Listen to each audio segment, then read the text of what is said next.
Hello दोस्तों, मैं हूं आपका दोस्त एडवोकेट शिवेंद्र प्रताप सिंह। आज हम बात करेंगे 376 के ऐसे मामले की जिसमें आपको राहत भी मिलेगी और क्या करना होगा वो भी आपको पता चलेगा।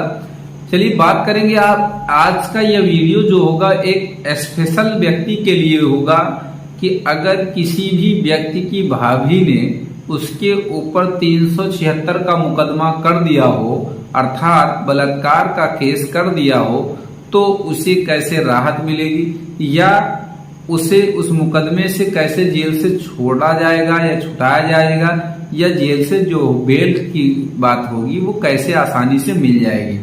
सबसे पहला तो काम आप ये समझिए कि जो भाभी होगी वो बलात्कार का केस दो कंडीशनों में करेगी। एक तो ससुराल रह के अर्थात आपके पास रहते हुए, दूसरी ये कि वो मायके में रह रही हो लेकिन बलात्कार का केस कर दी। तो इन दोनों कंडीशनों में जो कंडीशन आपकी हो, मैं दोनों कंडीशनों का डिस्कशन आज इस वीडियो में करने वाला हूं। आप अंत तक बने रहिए। सबसे पहला कंडीशन कि अगर स्त्री अर्थात महिला आपके घर में रह रही हो, अर्थात भाभी आपके घर में रह रही हो, उस कंडीशन में आपके ऊपर 376 का मुकदमा कर दी हो फर्जी। गौर से सुनने वाली बात है, फर्जी मुकदमे की मैं बात कर रहा हूं। अगर आपने सही में ऐसा किया है तो आपको फांसी हो जाए, इसमें कोई मुझे ऐतराज नहीं, किसी को भी ऐतराज होना भी नहीं चाहिए। लेकिन अगर फर्जी मुकदमा लड़ाई झगड़ा वाद विवाद को लेते हुए इस तरह से हो रहा है, लेकिन उसमें बातें इतनी आगे बढ़ गई, आदमी बेहयाई पे उतर गया, 376 जैसी धाराओं में उसे जेल भेज दिया, तो उसमें कैसे बचाव होगा। सबसे पहला तो अगर आप कभी भी लड़ाई झगड़े में थे आप, तो उससे आपके पास कोई रिकॉर्डिंग हो, कोई गाली गलौज जैसी बातों का ऑडियो वीडियो कुछ भी हो, वो काम करेगा। तीसरा, इसके पहले कभी आपके घर में थाने पे पुलिस आई हो, थाने की 112 नंबर डायल करके आपने बुलाया है, विवाद का पचड़ा कभी आया हो सामने उस तरह से।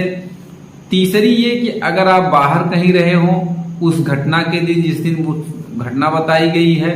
और चौथा जो ग्राउंड होगा कि और लोग कहाँ थे। भाई किसी का भी रेप हो जाएगा, अर्थात घर के किसी भी महिला का रेप होगा, अर्थात भाभी का रेप होगा, तो क्या कोई भी व्यक्ति उस समय नहीं था, और था तो वो कौन कौन से काम में था, क्या कौन कर रहा था, कोई बचाया क्यों नहीं। इन तरीके की तमाम बातों को आप अपने बेल की कॉपी में लगा सकते हैं, ग्राउंड को लगा सकते हैं ऐसे ही। और चौथा और पांचवा जो मेडिकल की पोजीशन है वो आप जानिए कि भाई मेडिकल में क्या आया है, मेडिकल क्या कहता है, मेडिकल कब कराया गया या मेडिकल नहीं कराया गया। या सबसे जरूरी जो मैं बात बताने जा रहा हूं, छठवा, उस समय आपके बड़े भाई अर्थात जो आपकी भाभी है उनके पति कहाँ थे, वो क्या कर रहे थे, वो क्यों विरोध नहीं किए, या उनका भी समर्थन उस एफआईआर का था या उस एफआईआर में वो भी सहयोग किए हैं अपनी पत्नी का। इन तमाम बातों को अगर आप रखेंगे कोर्ट में, इन तमाम बातों का निचोड़ रखेंगे तो 1000 ग्राउंड आपके बनेंगे और जाहिर सी बात है आपका मुकदमा जो फर्जी है उसमें आपको राहत मिल जाएगी। चलिए दूसरी कंडीशन की बात कर लेते हैं। अगर मायके में रहते हुए खुन्नस खाके, चिढ़न बस, ईर्ष्या बस, द्वेष बस इस तरीके से मुकदमा हो जाता है और आपको दिक्कत का सामना करना पड़ने लगे, तो उसमें क्या करना है।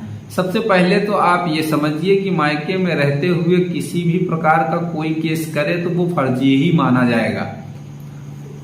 अगर पुलिसकर्मी सहयोग ना करे तो आप उच्च अधिकारियों के पास जा सकते हैं, उच्च अधिकारियों से उसकी शिकायत कर सकते हैं कि ये मायके में रह रही हैं और मैं अपने घर रह रहा हूं, अर्थात काफी टाइम से ये मायके रह रही हैं, दूरी है एक दूसरे के बीच, कोई कांटेक्ट नहीं हुआ, किसी प्रकार सीडीआर मोबाइल का निकाला जा सकता है, लोकेशन निकाली जा सकती है कि भाई मैं कभी मायके में इनके गया नहीं, या ये कह लीजिए कि भाई ससुराल में गया नहीं, तो किस तरह से भाई हमने कोई कांड नहीं किया, हम एकदम निर्दोष हैं। सीडीआर के अलावा अगर आपको वहां जाने में अर्थात लड़की के घर में जाने में रास्ते में किसी भी प्रकार का कोई सीसीटीवी कैमरा हो, अस्पताल हो, उसमें लगा ही होगा, तो जिस दिन की घटना दिखाई जा रही उस दिन सीसीटीवी कैमरे में अगर आप आए हैं उधर जाते हुए घर की तरफ, तो आप दोषी हुए।